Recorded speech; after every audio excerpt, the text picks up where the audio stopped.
Never get to a place where you allow one bad experience, right? One bad relationship. Don't allow your past relationships to interfere with your future relationships.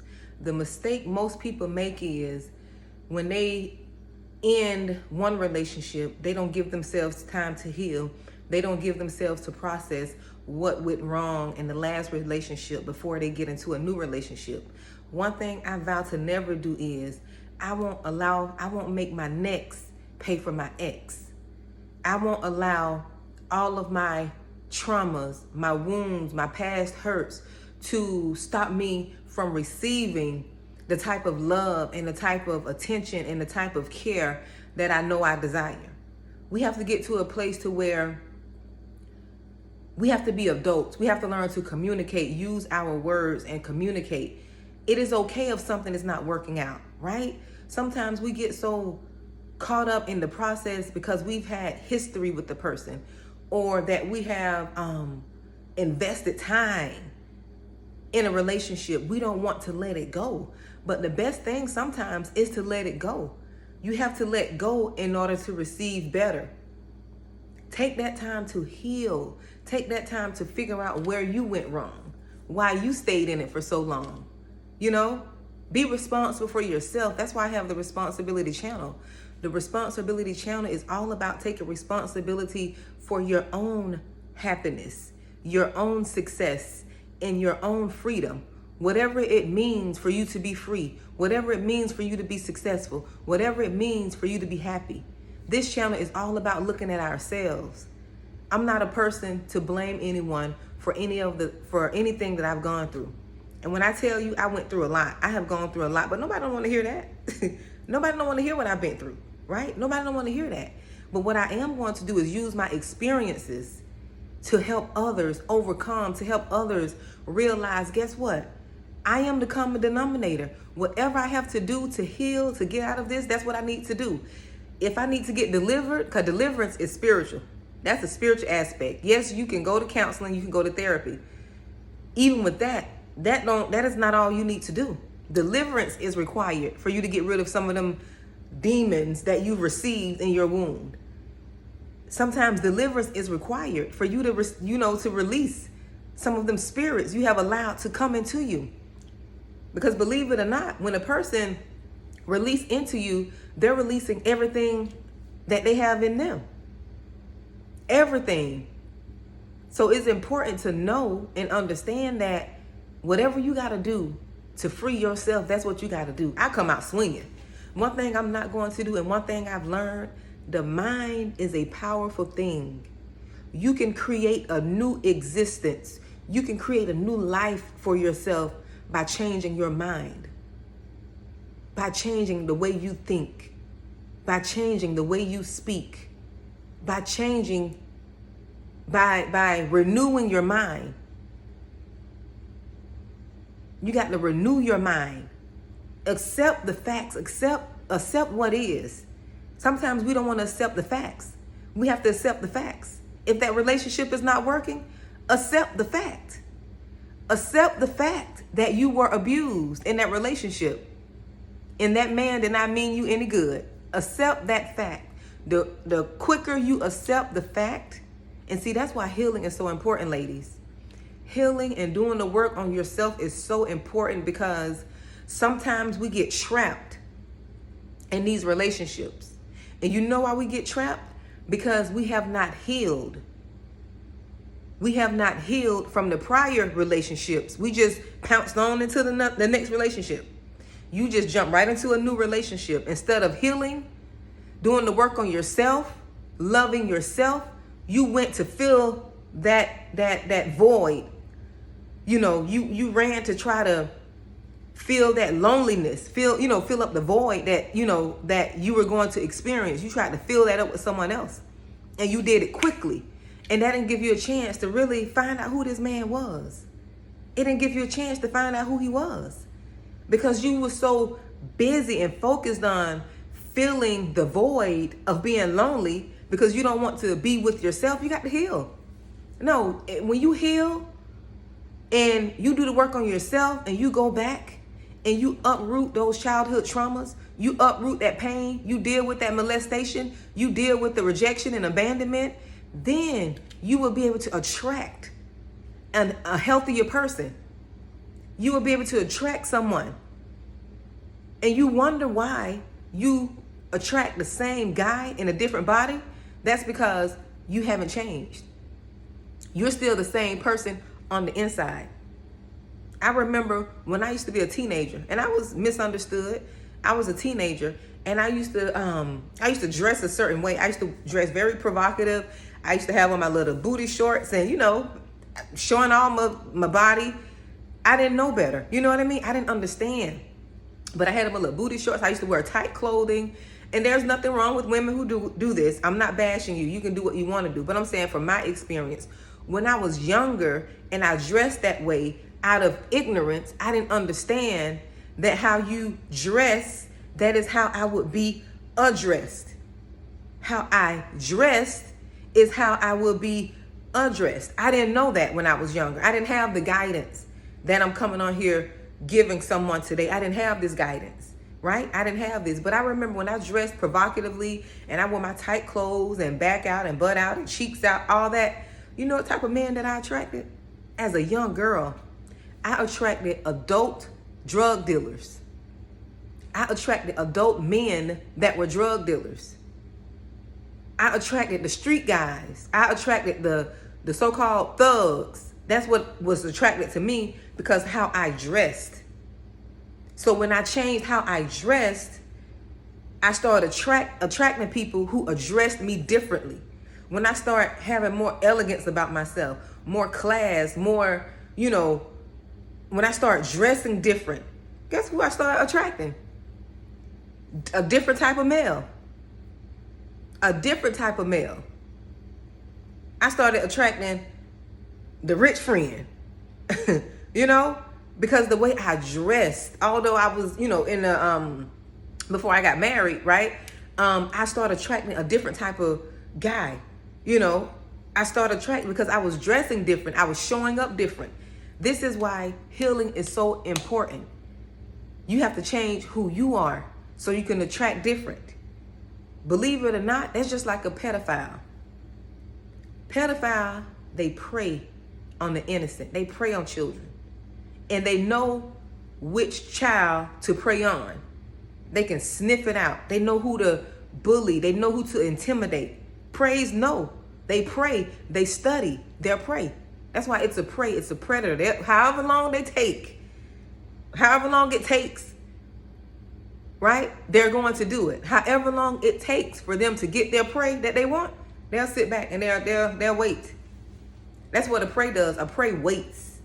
He sniffs out the predator.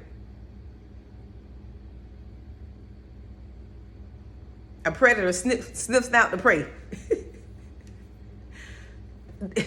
They sniff them out. They wait. It don't matter how long they have to wait. They will wait. Okay? They will wait. We have to heal. Heal before you deal. It's like women are so desperate to be in relationships. And instead of getting in a relationship where you can relate to a person, you get into a situationship where you don't know what it is because that man is not available. He's rushing things because he don't want you to know who he is. He don't want you to find out who he is. Any man that is rushing a relationship, moving quickly, you have to pay attention to that. That's a red flag. That's a red flag. You don't want to rush into a relationship. You want to take your time. A person telling you they love you and they just met you 3 weeks ago, 6 weeks ago. It takes time. And I know, I get it, ladies. We want the person to be who we want them to be. We want them to be the one, but they're not the one. We want that man to be the one, but he's not the one. He's not the one. We can't keep getting into these cycles. We have to be like Chic-Fil-A. You know, Chick-fil-A, they have a unique way of recruiting. And you can argue with me, but you won't win this argument, because every Chick-fil-A I've gone to, Chick-fil-A had a certain type of people, a certain type of person working at their store. And you think that Chick-fil-A changed those people to be the way they are? You think Chick-fil-A made them into who they are? Chick-fil-A didn't make those people how they are. Chick-fil-A picked those people who have the qualities and the personality that they're looking for. That's what Chick-fil-A did. Chick-fil-A chose people who met the standards of Chick-fil-A. Chick-fil-A chose the person with the positive attitude and the upbeat spirit. Now, I don't know how they do it, because it seems like everybody that I ran into at Chick-fil-A, they have a good, positive, friendly spirit. And you can't make a person be who you want them to be. They have to already be that. And what we try to do as women, because I've done it. The pot is not calling the kettle black. I've done it. We try to make, and that's a form of pride. You try to make a person be who you want them to be. You can't make a person be anything. You can't make a person be anything. You can't change a person. I hear women say they're out here building men. You can't build a man. It's God's job to build him. That's what we think we're building him. That's a form of pride. We can't build a man. We can encourage him. We can motivate him. We can influence him, but we can't build a man. I don't care what you say. We cannot build a man. God has to change that man. And that man has to want to be built. And the only way he is going to be built if God get a hold of him. And what we try to do is, women, we try to play God. We slide on in there like LaToya O'Keefe say, like Eddie Kane Jr. We slide on in there like we God. We are not God. We are not God. It's a difference between having a person or a man who's willing to grow with you. That's a difference. Then you can help encourage him, help mold and shape. Y'all can do it together. You work through your differences. But what we do is we try to go get a project. We go get a project and we think we just gonna build a man. We Bob the Builder. We got Bob the Builder around here. We can't build no man. You cannot build a man. But what you can do is you can encourage him.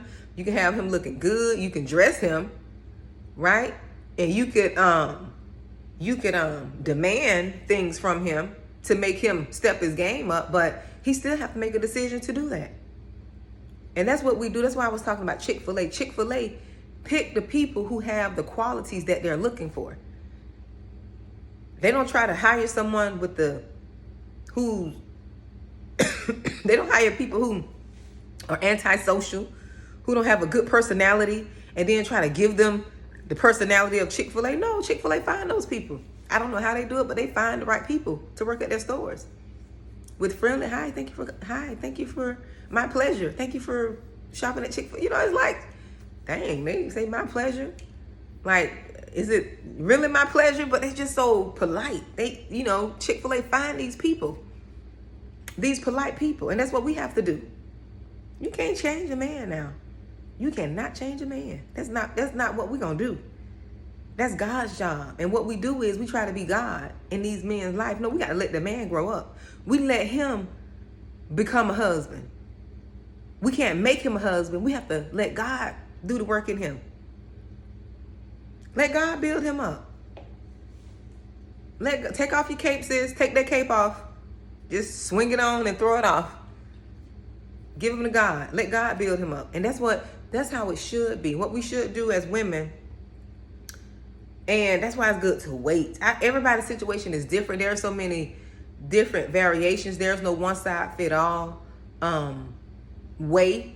But what I do know and what I've learned from my situation is let God do the work on him. He may not even be your husband. He may be somebody else's husband. But you want him to be your husband. She may not be your wife. That may be somebody else's wife. And it's okay. We want to make people be the husband that God has for us. You can't make anybody be the husband that God has for you. Because the husband God has for you, he's going to be for you. He's going to be for you. And to be honest, most of us are not doing things God's way anyways.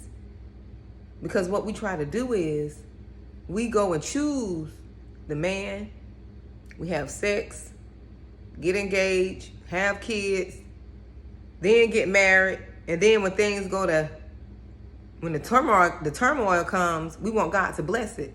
No, we should have did it God's way in the beginning. First come marriage, then the baby carriage. Remember the song? But now we got all these different ideologies. Got to test the car before I drive it. And what if we're not sexually compatible? And this, that, and the other. Where have that gotten us? We don't test so many cars. We got miles on the thing. Where have that gotten us? We got so many miles by testing the cars. But I bet if we did it God's way, I doubt we would have these problems. I doubt it. I doubt we would have these problems if we did it God's way. I've learned. I'm not going to say that I'm perfect, but the next time, if we can't wait on God together, it's a no for me. And I meant that. I ain't making no promises, but that's a strong no for me. You gonna be test driving this car, you better go to God. God will let you know this car drives good. If you go to God, God will let you know, oh, this car is a well-ran machine. Okay? This is a good stick. If you go to God, he'll let you know. But we want to do stuff the world's way. How do I know if I'm sexually compatible? Everybody have their own. And see, that's another thing. We want to take on the opinions and ideologies of others and apply them as our own.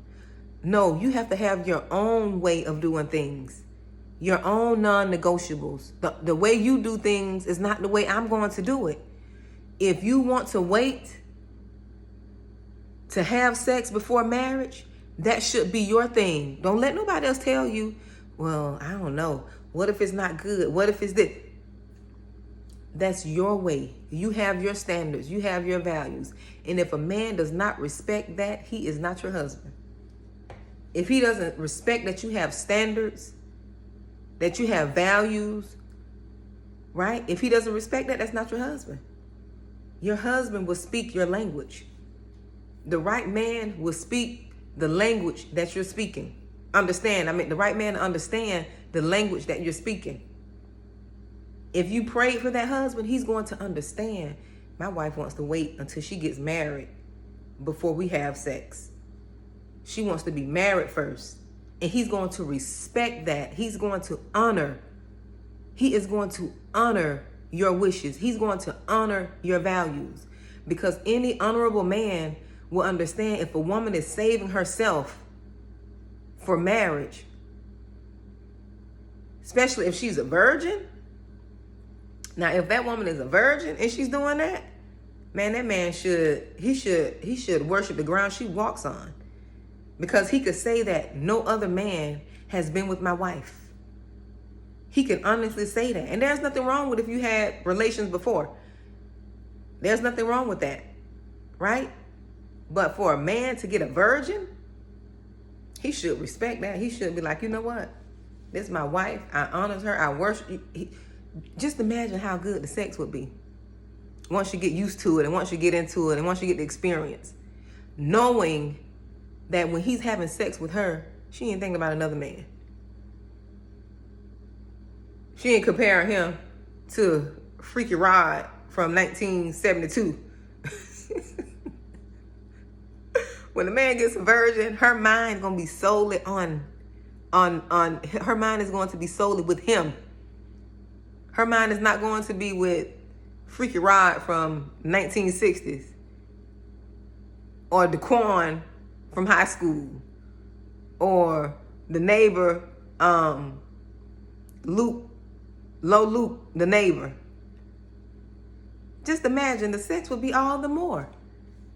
So any man who doesn't respect a woman saving herself for marriage, he's not worth even having. He's not worth even having. You gotta think about it. If I can do it all over again, bump the experience. I would rather have someone who don't have a lot of body counts, or who haven't been with a lot of women, who don't have a lot of kids from all, different women. Just imagine how peaceful that would be. Just imagine how far y'all can go if they didn't have that extra baggage. You don't have 10 baby mamas, 10 baby daddies, 5 baby, just imagine the success and the wealth that could be built without all the chaos and the interruptions. I don't know what's wrong with people, man. We got to do better. We just got to do better.